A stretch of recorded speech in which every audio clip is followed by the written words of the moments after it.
Voilà, mes amis, bonsoir au lieu de bonjour, puisque exceptionnellement, aujourd'hui on fait donc samedi soir notre groupe Rail, parce que demain je suis absent et donc je ne voulais pas, malgré tout, que ce cours soit annulé.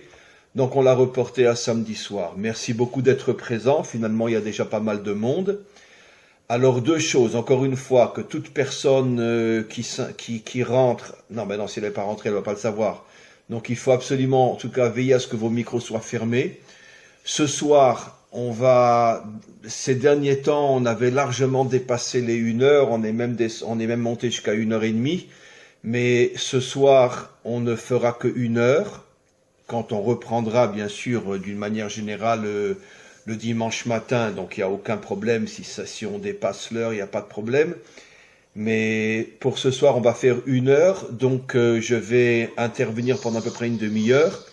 Et puis après, bien sûr, tous ceux qui veulent poser des questions pourront poser des questions pendant la deuxième demi-heure. Aujourd'hui, je voudrais parler d'un sujet qui est lié d'une certaine manière avec les parachiotes que nous sommes en train de lire en ce moment. On est dans le livre de l'Exode, on parle de l'exil, de la sortie d'Égypte, et je voudrais revenir sur certaines notions importantes dans le but de les clarifier avec vous. Vous savez qu'en hébreu, la différence entre le mot exil et le mot délivrance, c'est en vérité le même mot, c'est les mêmes lettres. Comme je dis souvent, l'hébreu, surtout l'hébreu biblique, est une langue absolument incroyable parce que, comme je l'ai souvent expliqué même devant vous, dans les mots eux-mêmes, on trouve tout le sens et tout le secret de la notion qui est représentée par le mot. Et donc, en hébreu, les deux mots qui apparemment représentent des choses qui sont à l'extrême opposé, l'exil et la délivrance, sont composés des mêmes lettres, sauf une lettre de plus dans le mot délivrance. J'explique. Le mot l'exil se dit Gola, alors que le mot délivrance se dit Géoula. On a rajouté une lettre qui est la lettre Aleph, que je vais expliquer dans quelques instants.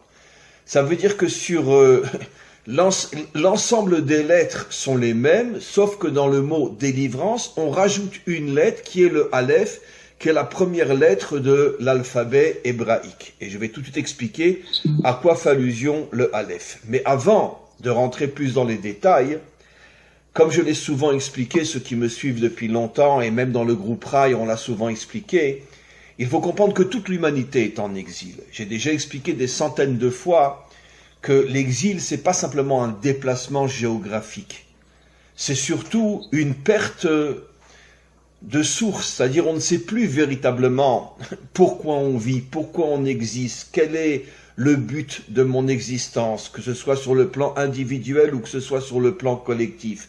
Est-ce que les peuples savent quel est le véritable but de l'histoire humaine, à part bien sûr tous les intérêts, toute la corruption et toute la recherche de plaisir, et dans l'immédiat, je ne parle pas de ça bien sûr, mais est-ce que quelqu'un sur Terre sait véritablement pourquoi il est sur Terre? C'est évident que 100% des hommes ne le savent pas.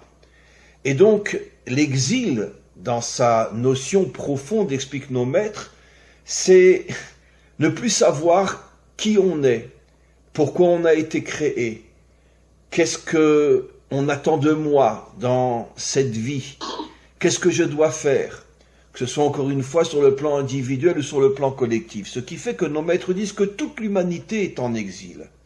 Mais comme je l'ai toujours expliqué, Israël est d'une certaine manière un échantillon qui représente l'ensemble de l'humanité. Et au niveau d'Israël, l'exil n'est pas seulement intérieur, il est aussi extérieur, puisque sur 4000 ans d'histoire, nous avons été et nous sommes encore en grande partie pendant 3000 ans en exil. Mais pas seulement un exil intérieur, comme les Français, les Belges ou les Hollandais ou les Américains, qui eux ne savent pas pourquoi ils existent. Pas seulement un exil intérieur, mais aussi un exil extérieur, puisque nous avons été chassés de notre terre et nous avons été dispersés au milieu des nations.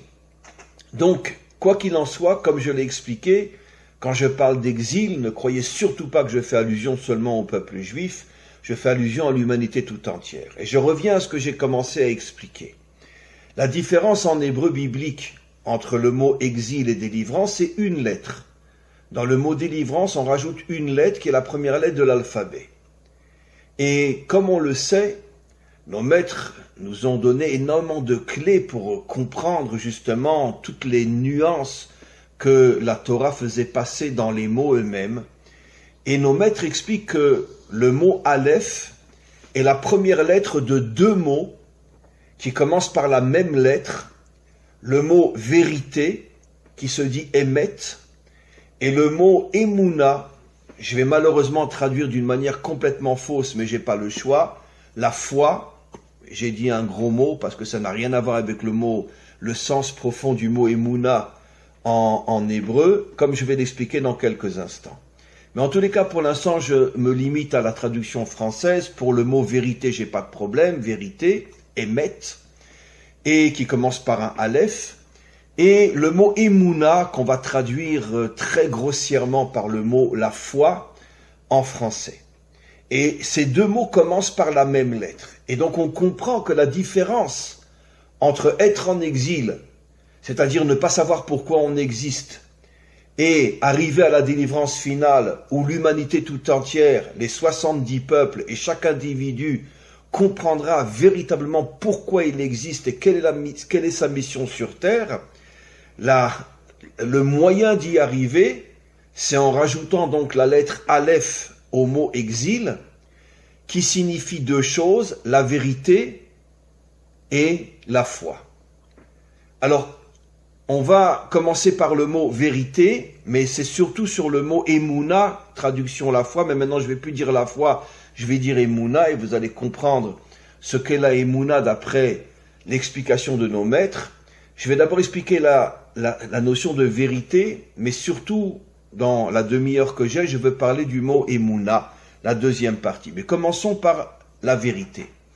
Nos maîtres expliquent à partir d'un verset, je ne sais plus dans quel livre se trouve ce verset-là, mais peu importe, c'est un verset que j'ai déjà cité de nombreuses fois.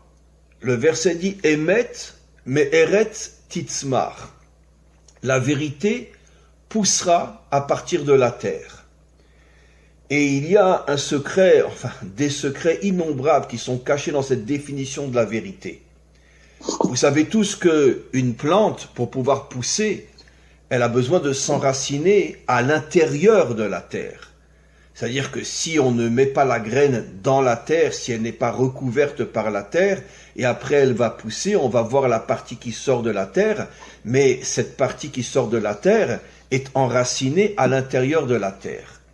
Et voilà que nos maîtres comparent la vérité à une plante, puisqu'ils disent « Emet me'eret titzmar », traduction en français, la vérité poussera à partir de la terre.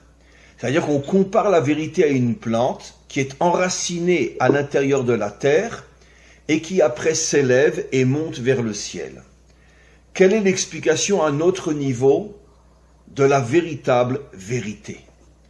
Alors, puisque une plante est enracinée dans la terre, c'est-à-dire dans ce monde, dans la matérialité, et en plus, les racines proviennent de l'intérieur même de la matière, et d'une certaine manière sont même cachées. Ce qui tient la plante, c'est les racines qui sont cachées dans la matérialité profonde. On comprend de là que nos maîtres nous envoient un message que j'ai de nombreuses fois expliqué.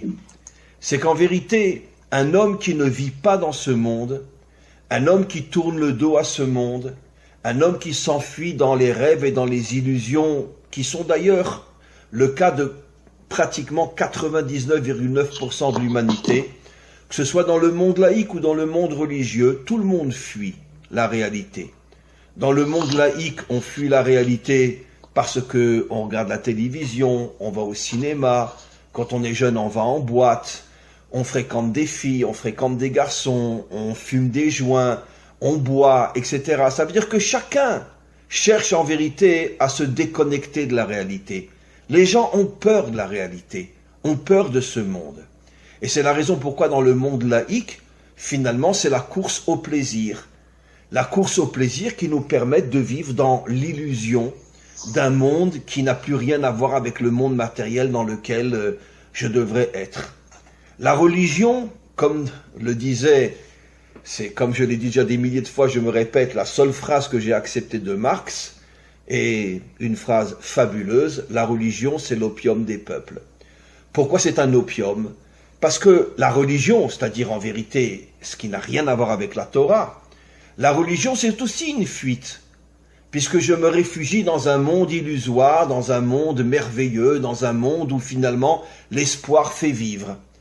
Mais que je sois un religieux ou que je sois un laïc, ce qui sont donc 99,9% de l'humanité tout entière, car tous sont ou laïcs ou religieux, ils sont tous finalement avec le dos tourné face à la réalité. Personne n'a envie vraiment de rentrer dans ce monde et d'essayer de le comprendre. Personne. Car même quelqu'un qui travaille, il travaille pour faire de l'argent, un point, c'est tout. Et même si son travail apporte des choses au monde, dans 99% des cas, ce qui l'intéresse lui, c'est le salaire qu'il va recevoir et donc les plaisirs qu'il pourra se payer. Il y a bien sûr des nuances, c'est pas 100% ce que je dis, mais à 98%, 89%, dans le monde d'aujourd'hui, c'est sûr que je ne me trompe pas. Donc, finalement, personne n'essaye véritablement de voir le monde tel qu'il est. Et surtout de rentrer dans l'intériorité du monde pour essayer de véritablement découvrir ce qui se cache derrière toutes les belles vitrines de ce monde, comme je l'explique souvent. Et bon, on vit, allez, métro, boulot, dodo, on a son salaire, on s'amuse, on est content, et voilà, et c'est comme ça. Et personne ne se pose vraiment la question de savoir, mais c'est quoi ce monde? C'est quoi ce monde?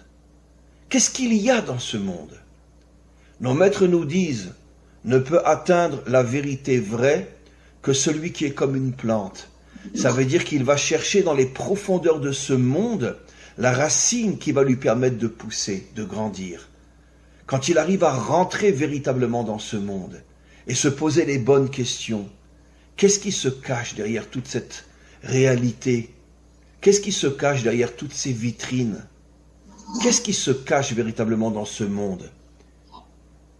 Et ça, c'est la vérité. Pourquoi c'est important de comprendre que la vérité et la Emouna, c'est la même première lettre? Parce que maintenant, on va parler surtout de la Emouna et on va comprendre rétroactivement mieux encore la vérité et surtout la Emouna. Qu'est-ce que c'est la Emouna? Alors, je vous rapporterai un enseignement de nos maîtres que j'ai souvent aussi rapporté dans mes cours et je crois même dans le groupe Raï. Vous savez que le premier jour de la création, je l'ai déjà expliqué des milliards de fois, toute la Torah, ce ne sont que des codes, ce ne sont que des métaphores, et à combien plus forte raison, ce qu'on appelle les 7 jours de la création. Quel est l'idiot qui va prendre ça à la lettre? Premier jour, deuxième jour, troisième jour. Évidemment que ce ne sont que des codes qui cachent des choses inimaginablement vraies, mais il ne faut surtout pas le prendre à la lettre. Mais en tous les cas, le premier jour, il y avait une obscurité totale qui recouvrait, dit la Torah, la surface du monde entier. Et Hachem a dit que la lumière soit, et la lumière est apparue, elle a repoussé l'obscurité. Ça, c'est ce que dit le verset. Mais nos maîtres rajoutent que cette lumière a été cachée. On l'appelle maintenant Or Aganouz, en français la lumière cachée. Hachem l'a cachée.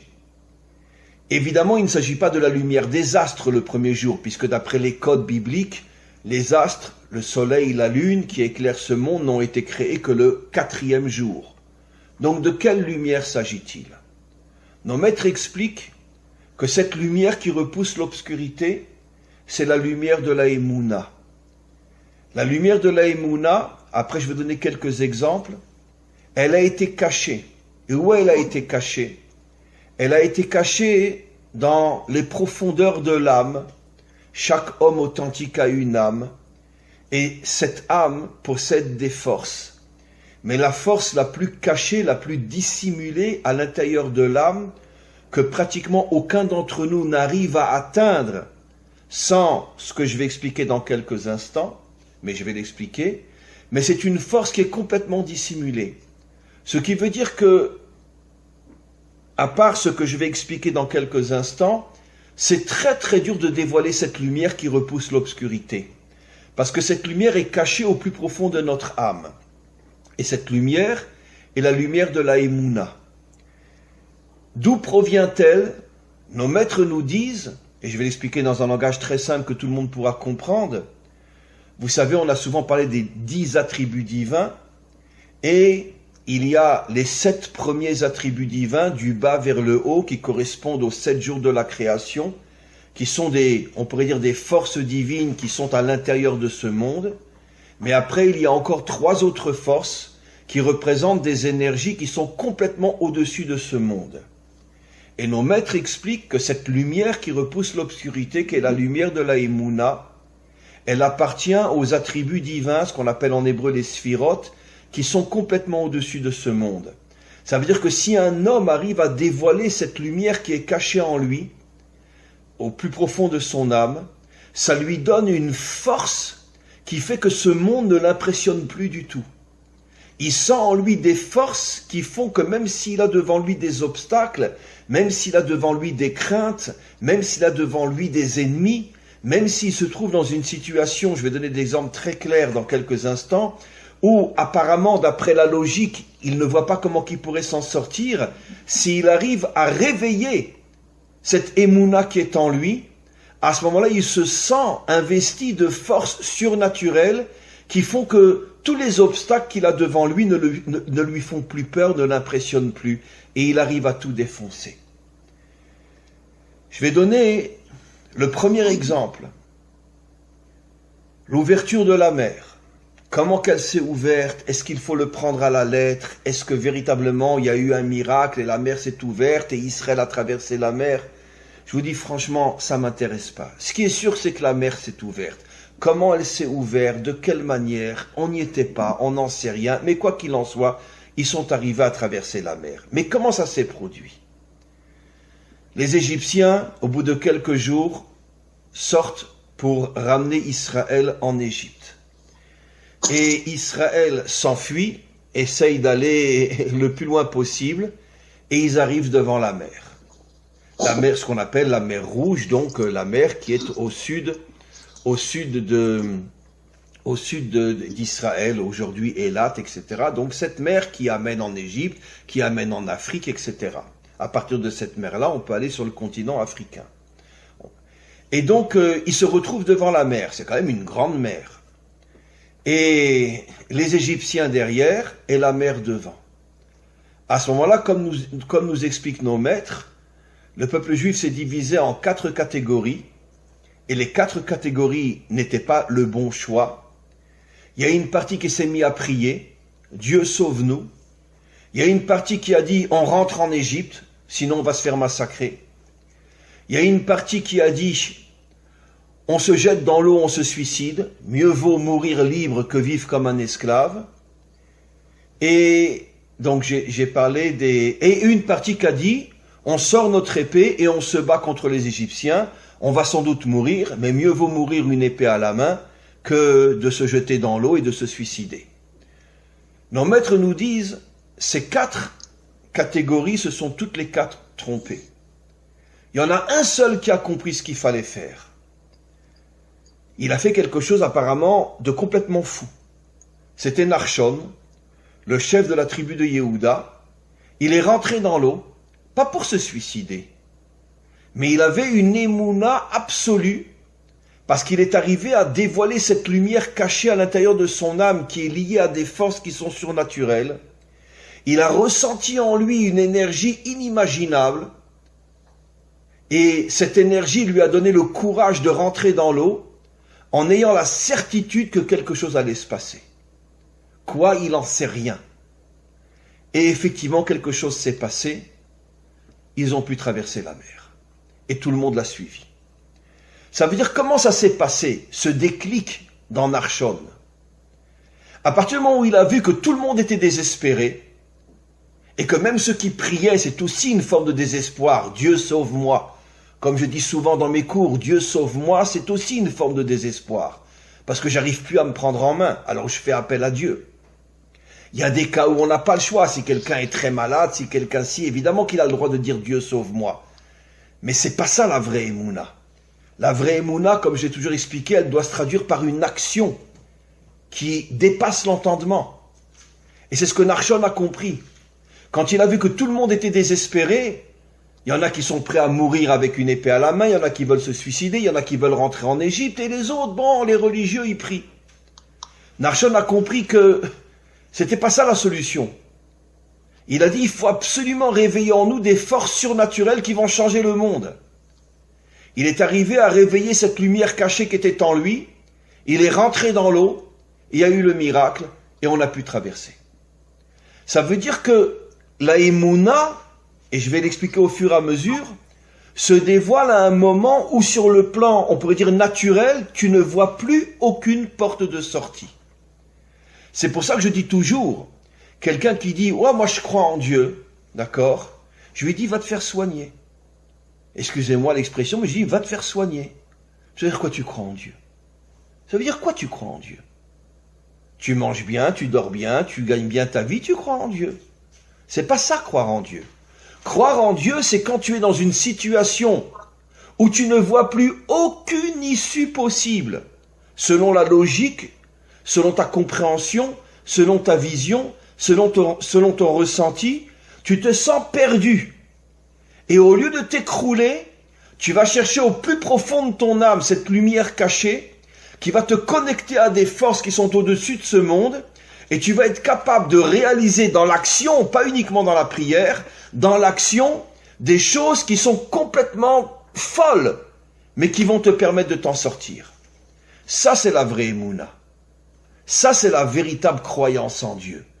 Mais le langage classique de tous les hommes, je crois en Dieu, c'est du bidon, ça veut strictement rien dire. C'est pas ça la vraie croyance. La vraie croyance, elle se teste à un moment où normalement tu devrais te décourager et tu continues à agir parce que tu as une confiance absolue dans le Maître du monde. Je vais donner un autre exemple. La lutte de David contre Goliath. On a dans le texte, si vous le connaissez, quelque chose de très étonnant. David n'était pas encore en l'âge d'être un soldat, il avait 16 ou 17 ans à cette époque-là.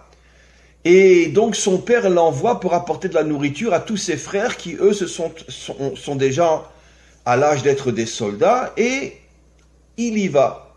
Et quand il arrive, il voit que tous les soldats sont cachés. Et il voit un géant, Goliath, en train d'insulter Israël et surtout en train d'insulter le Dieu d'Israël. Et là, quelque chose de bizarre se passe. Il va de soldat en soldat, il va d'officier en officier, et il leur demande « Mais vous vous battez pas ?» Et tout le monde répond « Mais comment tu veux qu'on se batte contre un géant pareil? C'est impossible !» Et il continue. Et il demande à des dizaines et à des dizaines de soldats et d'officiers « Mais pourquoi vous vous battez pas ?» Et tous répondent « Mais qu'est-ce que tu veux qu'on se batte contre un géant pareil? C'est impossible !» Et après, David décide d'aller se battre contre ce géant et finalement, il le met à terre. Qu'est-ce qui s'est passé? Encore une fois, la même chose qu'avec Nachshon.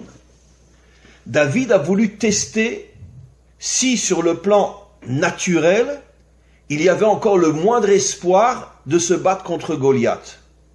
Et quand il s'est rendu compte que tout le monde donnait le même avis, que logiquement, c'est impossible de se battre contre Goliath, il n'y a aucune issue possible dans ce combat, à ce moment-là, David a été chercher au plus profond de son âme cette énergie cachée.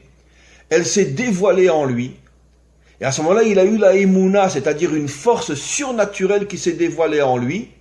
Et il a eu le courage de se battre contre Goliath. Il n'a pas été se battre contre Goliath, on pourrait dire seulement d'après des normes naturelles. Car il n'était pas un soldat, il était jeune, il avait 16-17 ans.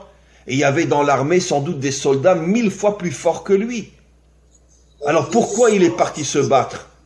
Parce que justement, quand il a compris que sur le plan naturel, il n'y avait aucune possibilité de réussir, à ce moment-là, il a fait le travail inimaginable d'aller creuser au plus profond de son être et de trouver cette force cachée. Et quand il a trouvé cette force cachée, elle lui a donné la force d'aller se battre contre Goliath alors qu'il était encore un jeune et qu'il n'était pas un soldat. Je vais donner un troisième exemple, mes amis, beaucoup plus récent, que j'ai souvent raconté dans mes cours, et je crois même devant le groupe Rai, mais c'est pas grave, car c'est un exemple extraordinaire et authentique, croyez-moi. Il y a même un film qu'on peut visiter dans le nord d'Israël, à l'endroit où il y a eu ce combat inimaginable, et j'explique. Et fermez vos micros, mes amis. On est en pleine guerre de Kippour, et comme vous le savez, au tout début de la guerre de Kippour, ce sont nos ennemis qui ont pris l'avantage, les Syriens, les Égyptiens, et énormément de bases militaires israéliennes qui n'étaient pas préparées à cette guerre sont tombées dans les mains des Égyptiens dans le sud et des Syriens surtout dans le nord. Et les Égyptiens venaient avec les Syriens, venaient avec des milliers de tanks. Ils descendaient donc, à cette époque-là, le Golan était encore entre leurs mains. Ils descendaient du Golan avec des milliers de tanks pour rentrer en Israël, aller détruire la ville de Tibériade et continuer. Et il y avait donc toute une position de tanks israéliens, ils avaient tous sauté, sauf 2. Et il restait 2 tanks. Mais 2 tanks, comment voulez-vous qu'ils tiennent contre des milliers de tanks syriens qui descendent? C'est une histoire authentique, mes amis. Ne me demandez pas dans les détails parce que personne ne sait ce qui s'est passé jusqu'à aujourd'hui. Et celui qui dirigeait ces 2 tanks, qui restaient sur une division de plusieurs centaines de tanks, s'appelait Kalani, un officier très connu. Aujourd'hui, il est très très vieux, mais à l'époque, il avait 22, 23, 24, 25 ans, je ne sais pas. Il était officier tankiste. Il reçoit un message d'un de ses supérieurs qui lui dit, d'accord, vous ne rebroussez pas chemin, vous restez là, et plus encore, vous allez avancer en direction des tanks qui descendent vers vous. Kalani lui dit, c'est un film tout ça, on peut le voir, hein. En Israël, bon c'est en hébreu, mais je crois qu'il est sous-titré même en anglais ou en français, on peut le voir, c'est dans un kibbutz qui est juste à côté du grand champ de bataille où il y a eu cette guerre absolument incroyable. Écoutez jusqu'à la fin. Kalani répond à son officier, mais on a même plus on a plus d'obus. Nos 2 tanks fonctionnent, on peut rouler, mais on n'a plus d'obus. Et l'officier lui répond, toi tu le sais que t'as pas d'obus, mais les Égyptiens le savent, les Syriens le savent, eux ils le savent pas. Donc avancez, 2 tanks contre des milliers de tanks. Kalani accepte l'ordre, qui est un ordre complètement fou, et il avance avec le 2e tank. Il commence à monter et eux descendent. Et tout d'un coup, tous les tanks syriens s'arrêtent et ils rebroussent chemin.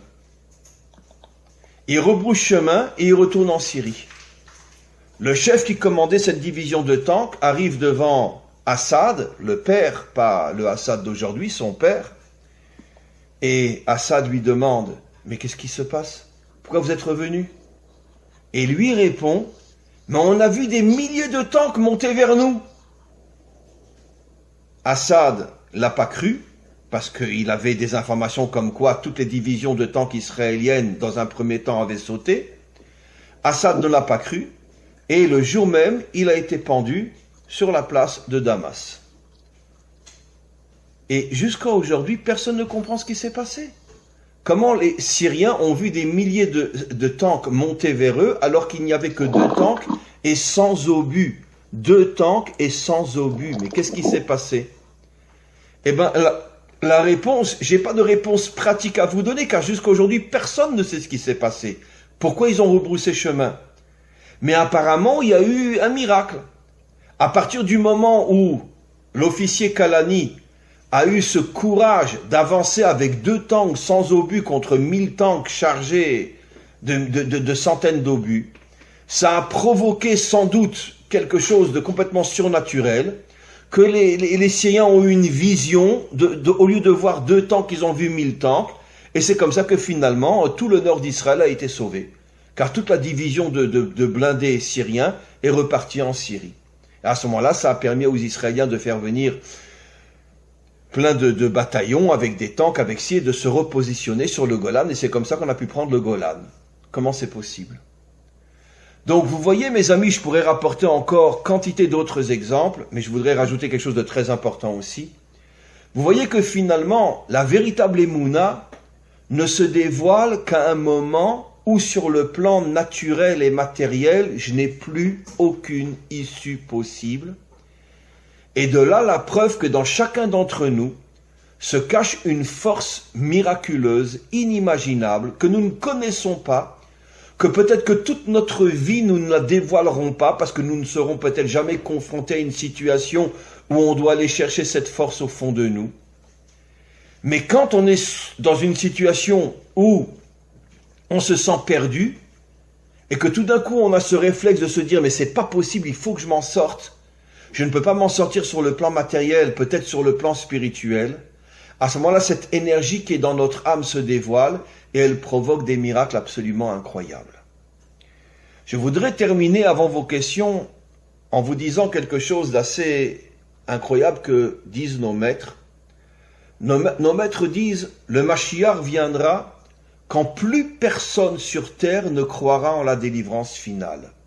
Que le monde sera dans une situation de désespoir tellement profond que quand quelqu'un dira, le Mashiach va venir, on lui dira, ferme-la, t'es un taré mental. Impossible. Et nos maîtres posent la question, mais comment c'est possible que le monde va arriver à une situation où plus personne ne croit en la délivrance?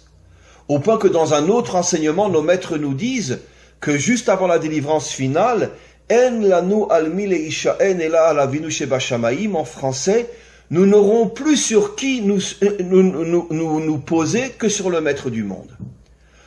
On ne pourra plus faire confiance à personne, le monde sera dans une situation, on pourrait dire, de désespoir total, au point qu'on n'aura plus confiance en rien et en personne, et le seul en qui on pourra encore faire confiance, ce sera dans le maître du monde, disent nos maîtres. Mais en tous les cas, on sera dans une situation où plus personne ne croira en la délivrance. Aujourd'hui, c'est pas encore tout à fait le cas. Aujourd'hui, il y a des tas de gens qui croient encore que le Mashiach va venir. Mais on sera dans une situation où plus personne n'y croira. Plus personne, pas seulement les laïcs, apparemment même les religieux.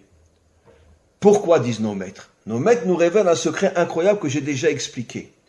Juste avant la délivrance finale, tous les plus grands dictateurs bibliques vont revenir tous en même temps, dans la même période, pour diriger le monde.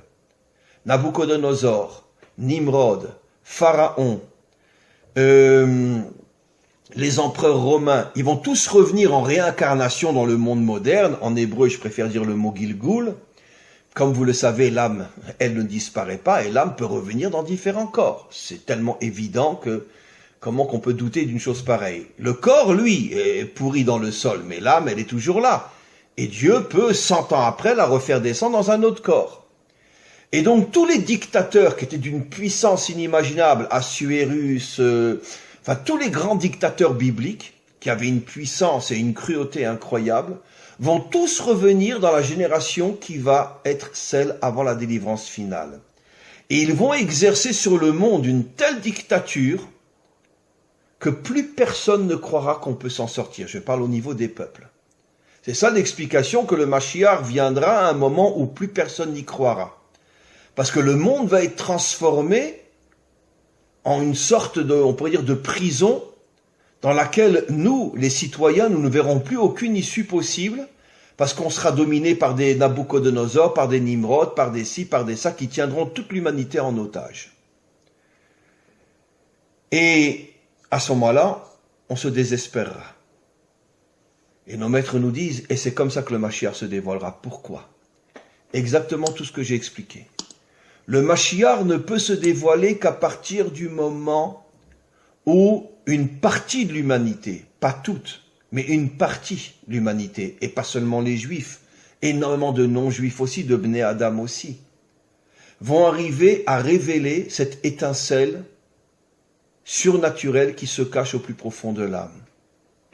C'est-à-dire qu'au moment où on va se rendre compte que, sur le plan, encore une fois, logique, sur le plan de la compréhension de notre cerveau tel qu'il fonctionne tous les jours, on ne voit plus aucune issue possible au point que la grande majorité de l'humanité se désespérera et ne voudra même plus entendre parler du mot Dieu ou du mot Messie. Il y a une poignée d'hommes et de femmes partout dans le monde qui, eux, au lieu de se laisser tomber et se laisser désespérer, vont aller chercher au plus profond de leur âme cette lumière cachée depuis le premier jour de la création, qu'est la lumière de la Emouna. Et quand cette lumière va se dévoiler, ils vont se sentir investir de force absolument incroyable. D'ailleurs, vous pouvez voir dans ce qu'on appelle la Bible en français, vous verrez que à chaque fois qu'un roi a été choisi, comme le roi Saül en français, ou le roi David, ou même certains prophètes, ou à l'époque des juges, vous verrez qu'il est souvent dit que l'Esprit de Dieu s'est posé sur lui. Bon, la traduction en français est horrible, bien sûr. En hébreu, ça sonne tout à fait différemment. Que l'explication, disent nos maîtres, l'Esprit de Dieu, ça veut dire que à chaque fois que quelqu'un qui devait prendre la tête d'Israël, et qui était bien sûr un homme bien, a été désigné par un prophète ou par Dieu lui-même pour prendre la tête d'Israël, à ce moment-là, l'Esprit de Dieu est rentré en lui. L'Esprit de Dieu, nos maîtres expliquent, c'est cette lumière cachée qui lui donne des forces surnaturelles qui fait qu'il n'a plus peur de rien. Parce qu'il se sent et il se voit au-dessus de toutes les limites de ce monde. Et cette force, elle est dans chacun d'entre nous, mes amis.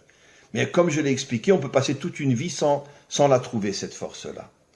Et donc, c'est ce qui se passera. Il y aura peut-être, je sais pas, sur 7 milliards de personnes, il y aura peut-être 1 million ou 1,5 million d'hommes et de femmes dans le monde qui, au lieu de sombrer dans le désespoir, vont aller chercher en eux cette lumière cachée. Et à ce moment-là, cette lumière cachée va leur donner une force absolument incroyable. Et ça va les transformer dans ce qu'on pourrait appeler la matrice du Mashiach, comme le ventre d'une femme qui a le fœtus en elle jusqu'à l'accouchement. Ce groupe de véritables Ma'amim va devenir le ventre du Mashiach, et ce sont ces hommes et ces femmes qui vont produire la naissance du Mashiach grâce à cette émouna surnaturelle. Et à ce moment-là, le Mashiach va se dévoiler et ça sera la délivrance finale. Ah, il y a encore des milliards de choses à expliquer, comment le Mashiach va faire, etc. Et surtout si tous les dictateurs bibliques sont là et contre lui, comment qu'il va faire. Mais ça, c'est un cours en soi. Peut-être un jour, on le fera ensemble. Mais quoi qu'il en soit, qu'est-ce qu'on voit de là? Pourquoi le maître du monde va amener l'humanité tout entière à une situation de désespoir total au point que plus personne ne croit dans la venue du Messie, afin qu'une partie de l'humanité aille chercher au plus profond de son âme cette lumière cachée qui va transformer cette petite partie de l'humanité en ventre enceinte, qui va faire grandir et pousser le Mashiach en elle jusqu'à ce qu'il se dévoile, et à ce moment-là, ce sera la délivrance finale. De là, mes amis, la conclusion est que il faut comprendre que, en vérité, nous ne connaissons pas. C'est-à-dire, comme je dis souvent dans mes cours, la première phrase que Dieu a dit à Abraham, alors qu'il avait déjà 75 ans, et il avait réalisé des choses inimaginables dans sa vie, Dieu lui a dit, Lech lecha, va vers toi, tu ne sais pas encore qui tu es, va vers toi. Tu n'as pas encore trouvé toutes les énergies que j'ai mis dans ton âme, qui sont cachées, que tu ignores. Et donc de là, on comprend que finalement, pour être un homme authentique, un homme de vérité et un homme de Emouna, on doit malheureusement, je dirais, faire face à des situations où la grande majorité qui n'ont pas ce courage et n'ont pas cette force se désespèrent complètement. Mais si on fait partie de cette minorité qui a cette foi que se cachent dans notre âme des forces surnaturelles qui peuvent nous permettre d'aller au-devant de toutes les difficultés les plus incroyables qui se présentent devant nous, avec cette force surnaturelle, on arrive à faire tomber toutes les limites de ce monde, tous les obstacles de ce monde, et on arrive finalement à atteindre le but, qui est celui de la délivrance finale, soit la délivrance individuelle, soit la délivrance collective. Voilà mes amis. Est-ce que on peut détailler plus grâce à vos questions? Si vous voulez poser une question, donc vous ouvrez votre micro ou moi je vous l'ouvre. Et voilà. J'attends avec impatience que vous me posiez des questions pour approfondir un peu plus cette notion-là. Rav? Oui, qui c'est qui parle? Ici. Oui, très bien. Bonsoir. Bonsoir. Bonsoir. Petite question.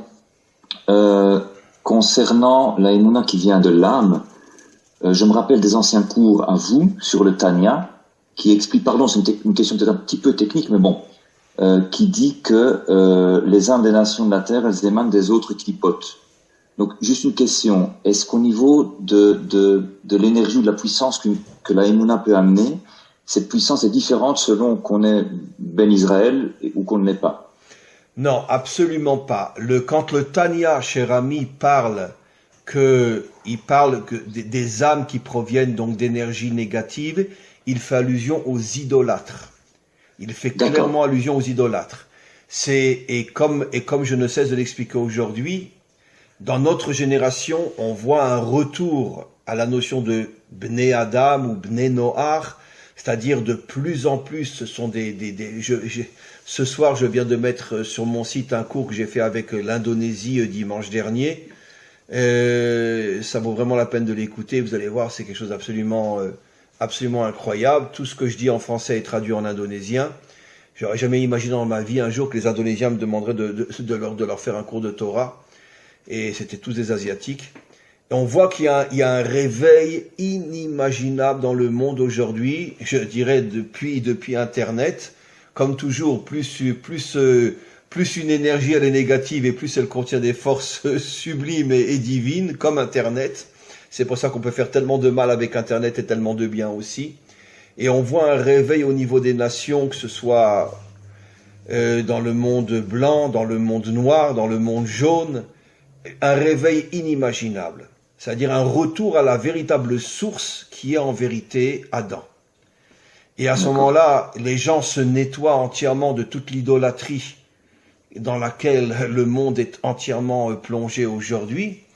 Je voudrais même rajouter, sans rentrer trop dans les détails, que même dans le peuple juif, il y a énormément d'idolâtrie aussi. Quand je dis l'idolâtrie, je ne parle pas de se prosterner devant une statue de Marie, parce que ça, c'est même pas de l'idolâtrie, c'est de la bêtise totale. Et j'ai pas honte de le dire, je pense que vous êtes tous d'accord avec moi. Je rentre dans une église, je me prosterne devant une statue de pierre, et je commence à prier, non mais attends, n'importe quoi, mais c'est une statue de pierre. Je parle pas de ça. Je ne parle pas de ça. Je parle de l'idolâtrie plus au niveau idéologique. Ça veut dire qu'on est attaché à des idéologies. C'est ça la véritable idolâtrie. C'est pas la statue de pierre, c'est pas ça. La véritable idéologie, c'est que finalement, je suis attaché à des choses qui m'éloignent complètement de la vérité vraie. Donc dans tous les peuples, il y a de l'idolâtrie aujourd'hui, y compris dans le peuple juif aussi. Et Dieu sait combien qu'il y en a aujourd'hui aussi, partout. Donc, autant chez les juifs que chez les non-juifs, il y a besoin de se nettoyer de toutes ces fausses idéologies, de toutes ces fausses religions, de toutes ces fausses philosophies qui nous éloignent de la vérité vraie. Et aujourd'hui, on voit effectivement qu'il y a un réveil inimaginable, autant chez les nations qu'à l'intérieur du peuple juif, un retour vers la vérité vraie. Alors à partir du moment où un non-juif redevient un Ben Adam, son âme est aussi pure que celle d'un juif. Après, il y a des missions différentes, des fonctions différentes, bien évidemment. C'est évident que le peuple juif a sa fonction et les 70 nations ont leur fonction, qui n'est pas encore révélée aujourd'hui, puisque les 70 nations ne sont pas encore reconstruites.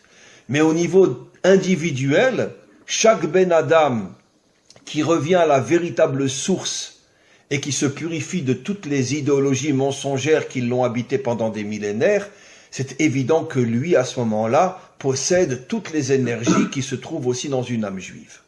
Avec, encore une fois, des lumières différentes parce que ce sont des missions différentes, mais fondamentalement sur le plan technique, les mêmes lumières se trouvent chez lui autant que chez un juif. Merci beaucoup. Y a-t-il d'autres questions, mes amis? Oui, j'ai une question. Alors, attendez. Oui, Marc. En tenant compte des exemples que vous avez donnés de la Emouna, est-ce que ça veut dire que personne n'a de Emouna, sauf quand on se retrouve dans des cas aussi exceptionnels, ou est-ce qu'il y aurait une Emouna dégradée qui serait peut-être la foi au sens français? Et si oui, qu'est-ce que ce serait que cette foi ou que cette Emouna dégradée? Alors, écoutez, vous posez, comme d'habitude, une très juste et très forte question. Je commence par la deuxième partie. Comme je l'expliquais dans mon cours, la véritable Emouna, la vraie Emouna, ne se dévoile que lorsque l'on est face à une situation où sur le plan logique, je devrais baisser les bras et m'écrouler, mais tout d'un coup, j'ai un déclic qui fait que je vais aller chercher en moi quelque chose que je ne connaissais pas, Et si j'arrive à le dévoiler, je vais devenir, d'une certaine manière, un surhomme. Comme David face à Goliath, comme l'officier Kalani face à 1000 tanks. C'est fou. Ou comme Narshon qui rentre dans l'eau en se disant peut-être qu'un miracle va se produire. Donc quelque chose de miraculeux. Maintenant, au niveau des gens standards, comme vous, comme moi, etc., alors vous avez utilisé le vrai mot, la foi, qui n'a rien à voir avec la Emouna. La foi, c'est d'une certaine manière une idée qui m'habite. Au lieu que je crois dans Bouddha, je crois en Dieu. Très bien. Mais en vérité, j'oserais presque dire qu'il n'y a pas une grande différence. Ne me comprenez pas mal, cher ami. Mais croire en Dieu ou croire en Bouddha, je vois pas une grande différence. Parce que l'homme a en lui des énergies qui font qu'il a besoin de se rattacher à quelque chose de surnaturel. Mais pourquoi? Parce que si l'homme vivait uniquement... Regardez, j'ai donné au début de mon cours l'exemple du monde laïque. Il n'y a pas plus drogué que les laïcs. Quand je dis drogué, je ne parle pas forcément drogué dans le sens, à part qu'aujourd'hui, 3 jeunes sur 4 fument, ça c'est sûr. Et se droguent. Aujourd'hui, le joint, c'est devenu la cigarette. Mais je parle pas seulement de drogue dans le sens de drogue. Je parle les boîtes de nuit, le cinéma, toutes les folies de ce monde. Mais c'est une forme de religion. Ça veut dire une forme de fuite. Comprenez? Ça veut dire que la foi, c'est une fuite. D'ailleurs, ça va bien en français, foi-fuite. C'est une sorte de fuite. On a tous besoin de quelque chose qui me fait sortir de la réalité insupportable, du travail, du métro, boulot, dodo. Si on avait toute la journée que le travail, le métro, boulot, dodo, on pèterait un câble, on deviendrait fou. Donc si je suis un laïc, je vais m'amuser jusqu'à un certain âge en boîte de nuit au cinéma. Et puis à partir d'un certain âge, j'ai la télévision, j'ai mon joint, voilà. Et puis pire encore, je veux dire, aujourd'hui, si j'ai beaucoup d'argent, à 70 ans, je peux me payer une fille de 20 ans aussi, si je suis très riche. Aujourd'hui, tous les milliardaires sont avec des filles qui ont 30 ans de moins qu'eux, si pas 40. Donc, c'est comme ça, je fuis. Qu'est-ce que c'est la Emouna? C'est l'absolu contraire de la fuite. Je suis en face de quelque chose qui risque de prendre le dessus sur moi. Je suis en face d'une vraie réalité et je vais la défoncer. Parce que je vais trouver en moi des forces qui vont me donner quelque chose de surhumain en moi. Je n'ai plus peur. Vous savez, j'avais raconté, je sais encore, je vais la raconter encore la millième fois, mais cette histoire absolument incroyable, mais authentique, d'un rave dans un ghetto, et où toutes les semaines on déportait une partie du ghetto, et il arrivait vraiment dans les derniers qui restaient encore, et il a demandé à ses élèves qui étaient encore vivants, de le laisser tranquille pendant une semaine. J'ai raconté cette histoire-là, vous la connaissez. Et bon, il s'est caché dans un trou de son trou, et au bout d'une semaine, il dit à un de ses élèves, tu viens avec moi, on s'en va en Israël. Attends, il est dans un ghetto en Pologne. Rien que s'approcher de la porte du ghetto, c'est recevoir 10 balles dans la tête. On s'en va en Israël. L'élève lui dit, mais Rav, vous êtes normal? Comment voulez-vous on n'a même pas le droit de s'approcher de la porte du ghetto? On s'en va. Eh ben, ils sont sortis, ils ont traversé la Pologne, et 1 an après, ils sont arrivés en Israël. Alors qu'ils ont traversé des endroits les plus dangereux du monde, avec des nazis partout. Une histoire authentique. Quand il est arrivé, les gens lui ont demandé, mais comment c'est possible? Il a dit, pendant 1 semaine, je me suis concentré sur le verset qui dit, En od milvado, il n'y a que Hachem. Il n'y a que lui. Bon, mais nous aussi, on le dit toute la journée, il n'y a que Dieu. 2 fois par jour, on dit Shema Israël, Hachem Elokeinu, Hachem Echad. Écoute Israël, Dieu est unique. Ouais, mais nous, on le dit avec les lèvres. Là, on le dit avec ça. Mais on le dit ni avec son cœur, ni avec son cerveau. On le dit avec les lèvres. Lui, il est arrivé à intérioriser, jusqu'à le vivre de tout son être, il n'y a que Dieu. Il n'y a que lui. Ça lui a donné une force tellement surnaturelle. Il est passé près de la porte du ghetto. Les Allemands ne l'ont pas vu. Ils ne l'ont pas vu, comme s'ils étaient aveuglés. Il a vécu un miracle. Les Allemands ne l'ont pas vu. En fuyant la Pologne, il est passé 1000 fois devant des régiments entiers de nazis. Les nazis ne l'ont pas vu. Ils ne l'ont pas vu. Mais il faut le prendre vraiment à la lettre. Parce que c'est absolument... Ça veut dire qu'il existe dans chacun d'entre nous une énergie que si on arrive à la dévoiler, elle provoque dans ce monde des miracles qui font qu'on arrive à surmonter les difficultés les plus incroyables. Ça, c'est la vraie Emouna. Et la foi, encore une fois, comme vous l'avez évoqué, c'est tout simplement un besoin de fuir pour s'amuser. Alors, ceux qui ont une âme matérialiste, ils s'enfuient dans une boîte de nuit, et ceux qui ont une âme spirituelle, ils s'enfuient dans une église ou dans une synagogue. C'est grave ce que je dis, mais je le pense absolument. Mais c'est pas ça la vraie Emouna. C'est une fuite uniquement. Une fuite devant la réalité. Voilà. Maintenant, je dis pas qu'il faut pas aller à la synagogue. Ne me comprenez pas mal, Marc. Mais au moins avoir l'honnêteté de se dire que finalement, je fais ce que le laïc fait. Lui, il va danser en boîte de nuit et moi, je vais prendre mon kiff avec le bon Dieu. Mais si demain, quelqu'un vient et qui me tend un pistolet devant le front, est-ce que je vais en continuer à avoir cette émouna? Vous savez, au fur et à mesure que je parle, je me rappelle une histoire absolument incroyable. C'était le Rav d'Anvers. Le Rav d'Anvers, c'était encore avant les camps de concentration. À cette époque-là, parce que les camps de concentration, c'était en 42. Donc c'était dans les années 39-40. Les nazis sont arrivés à Anvers. Ils l'ont pris, lui, avec quantité de juifs. Ils l'ont ramené dans la forêt. D'accord? Et les Allemands se sont mis devant. Ils ont commencé à fusiller. Et lui, ils l'ont laissé à la fin. Il s'est passé un truc absolument incroyable. Et il a survécu à la guerre. Et c'est lui qui a raconté cette histoire après la guerre. Il n'a pas vécu longtemps après la guerre, parce qu'il est déjà très très vieux déjà pendant la guerre. C'était le Rav d'Anvers pendant la Shoah.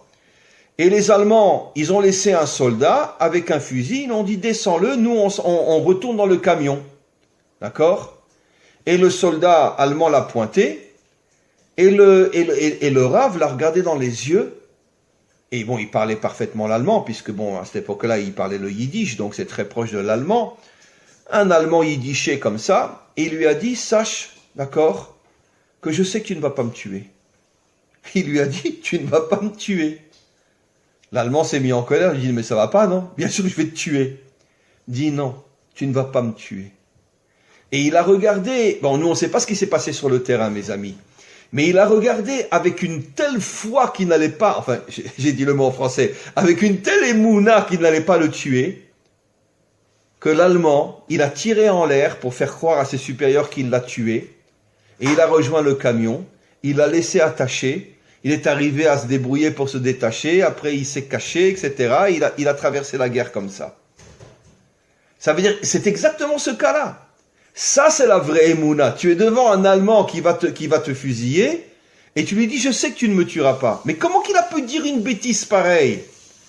Parce qu'il ne l'a pas dit dans un état normal, il l'a dit dans un état de transcendation, je ne sais pas si on dit transcendation en français, excusez-moi, mais il se sentait transcendé par une énergie surnaturelle qu'il n'avait plus peur de rien. Et c'est comme ça qu'il s'en est sorti.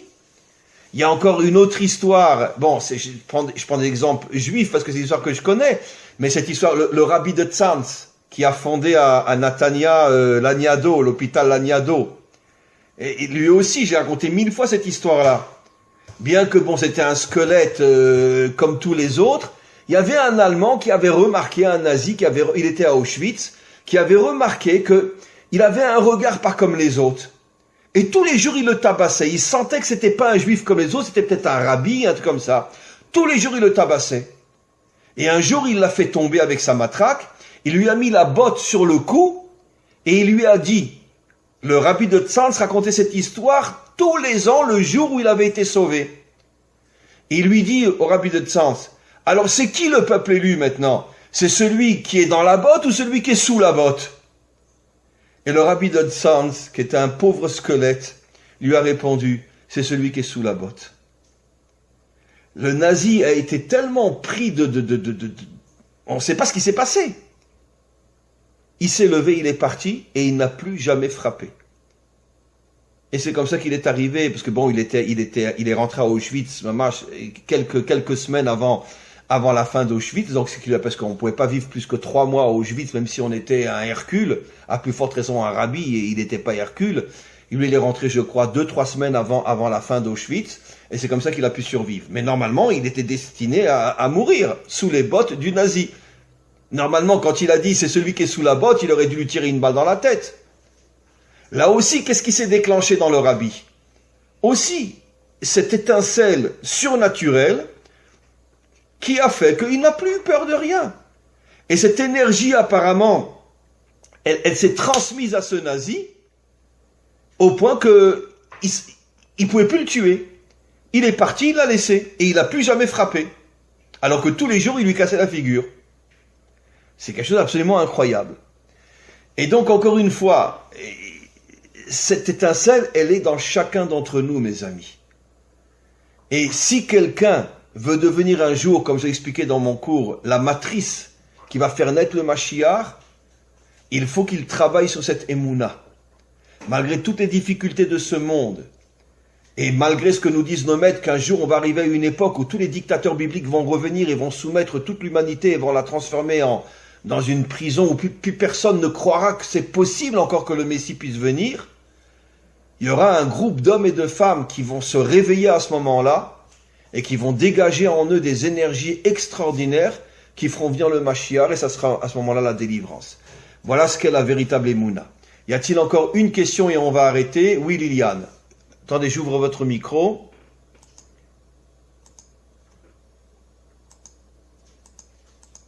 Attendez. Voilà. Ah non. Rouvrez votre micro, Liliane, parce que je ne vous entends pas. J'arrive pas à le réouvrir. Vous l'avez réouvert.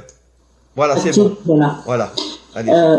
L'explication, enfin, tout ce que vous venez d'exposer me fait penser à une conviction, une force, et ça me ramène à la partie divine qui est en nous. C'est exactement ça. C'est la partie divine qui est en nous. Cette lumière, c'est la partie divine qui est en nous.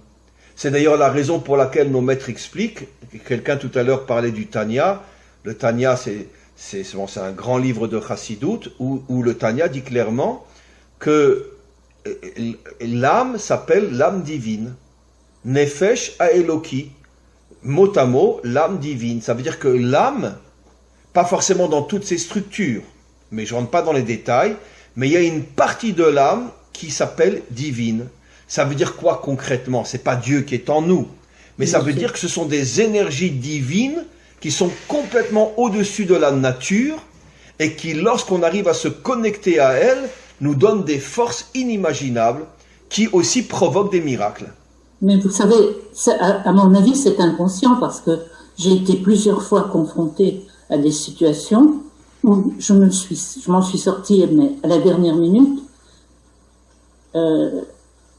Par exemple, j'ai aidé une jeune fille qui était embêtée dans le métro, et deux hommes qui étaient en train de la caresser. Donc, ils montaient jusqu'au genou, la mi-cuisse, et je leur ai dit, écoutez, ça suffit, vous voyez bien que vous dérangez, enfin, et d'une façon beaucoup plus véhémente. Ils m'ont dit, mais toi, d'accord, boucle là, beaucoup plus... la station de métro est arrivée, elle est descendue, je me suis retrouvée seule face à eux. Et je priais pour qu'ils descendent avant moi. Parce que s'ils étaient descendus avec moi, je pense que j'aurais eu un problème.